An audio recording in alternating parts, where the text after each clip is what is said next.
Riwayat hadis iaitu Mu'adz bin Jabal radhiyallahu anhu yang bahawa saji Rasulullah sallallahu alaihi wasallam berpegang oleh Rasulullah sallallahu alaihi wasallam di ketika urang kiamat, maka oleh Allah Taala kumpulkan umat Rasulullah sallallahu alaihi wasallam menjadi 12 golongan. Golongan yang pertama adalah dibangkit oleh Allah Taala dalam kubur hana gebi aki, hana gebi jaro. Sokeh urang yang hana gebi aki dan gebi jaro. Yang ke urang yang menyakiti hati tetangganya.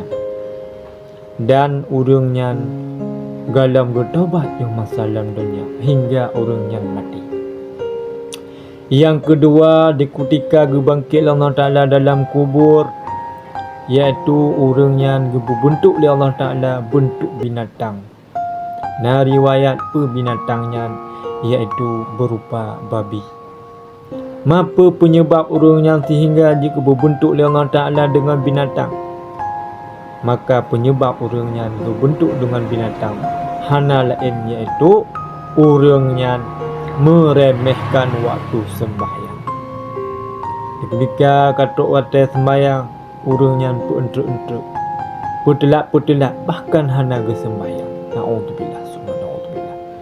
Dan golongan yang ketiga, ketika urang yang bangkit dalam kubur dalam keadaan perut yang besar dan dupna raya, iaitu ube gunung. Dalam perut gepegah lam oleh Allah Taala, dalam perut urang yang dipenuhi ular-ular dan kala-kala, sehingga dalam perutnya na ula-ula dan kala, maka tersiksalah urang laginya. Apa penyebab je urangnya sehingga dihukum oleh Allah Taala dengan berupa demikian, iaitu urangnya gadib uap, iaitu hana getem putubit dakut.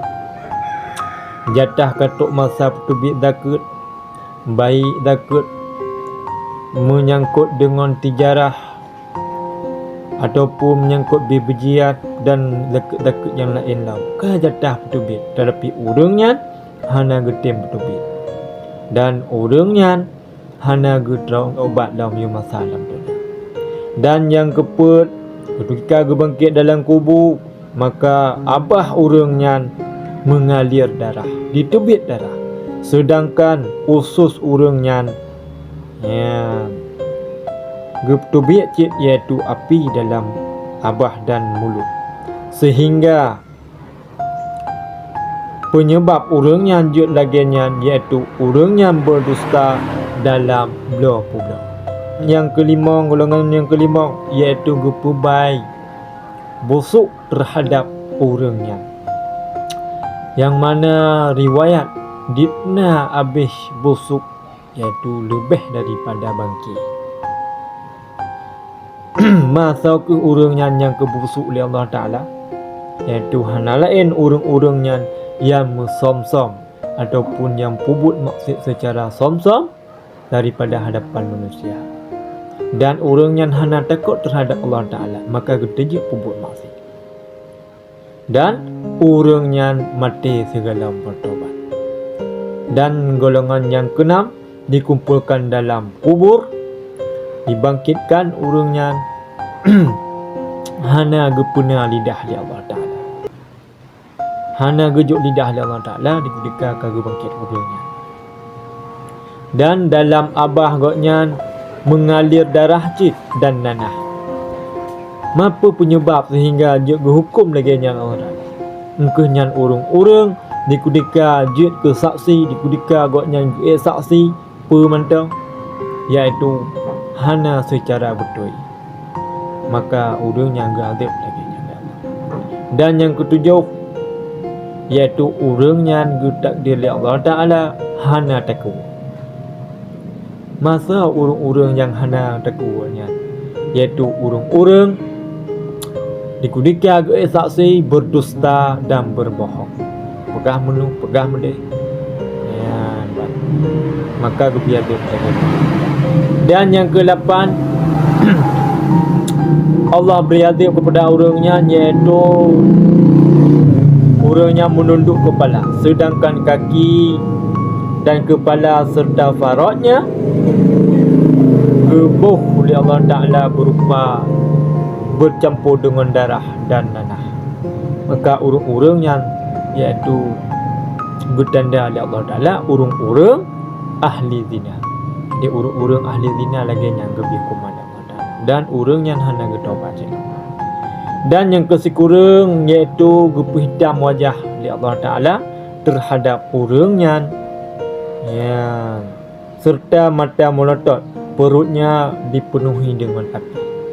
Orang urung laginya iaitu urung-urung yang pajuh harta yatim, urung yang secara kasar dipegah urung ut harta yatim, dan urungnya geaniaya anak yatim. Na'udzubillah. Yang ke-10, ketika urung yang gebangkit dalam kubur, maka Allah Ta'ala berikan penyakit kepada urungnya, penyakit kusta dan belang. So ke urung-urung yang gebi penyakitnya yang dua buahnya, iaitu urung-urung anak-anak yang durhaka terhadap orang tuanya. Ya, kadang gila kepeng hana gejuk, kadang lekenyo bahkan jinu jamun jinu muluk-uluk blok iPhone. Tapi urung cik hana peng, maka getanyo bek tapoh-poh urung cik, bek tak denak urung cik, bek tamu temaki ke urung cik. Nyoka hana kaki hana aja. Ya, maka bek juk sampai getanyo anak durhaka gara-gara apa turut hawa yang getanyo hawa. Dan yang ke-11 iaitu gepu buta hati dan gigau urungnya seperti tanduk sapi, sedangkan bibirnya dan lidahnya dan perutnya, ya, iaitu gebi kotoran oleh Allah Ta'ala. Dan urung-urung laginya iaitu tanda lagi tanya sau ke urungnya, iaitu urung-urung yang je khamar, urung je arak, dan urung-urung yang memabuk-mabukkan. Dan yang terakhir adalah wajah bersinar seperti bulan purnama melewati sirat titis siratul mustaqim seperti kilat menyambar. Ya, dan senantiasa urungnya gepuji orang daripada maksiat serta menjaga solat 5 waktu berserta berjamaah. Ya, dan mati urungnya bertemu taubat, serta Allah Ta'ala memberikan kepada urungnya iaitu tabah tiket menuju ke syurga, pengampunan baginya, keridaan dan kerahmat serta kenikmatan yang hana sanggup tak duga-duga, sanggup tak kira-kira melainkan Allah Ta'ala. Maka eknan pesan yang Judon sampaikan, semoga bermanfaat bagi kita. Wallahu a'lam.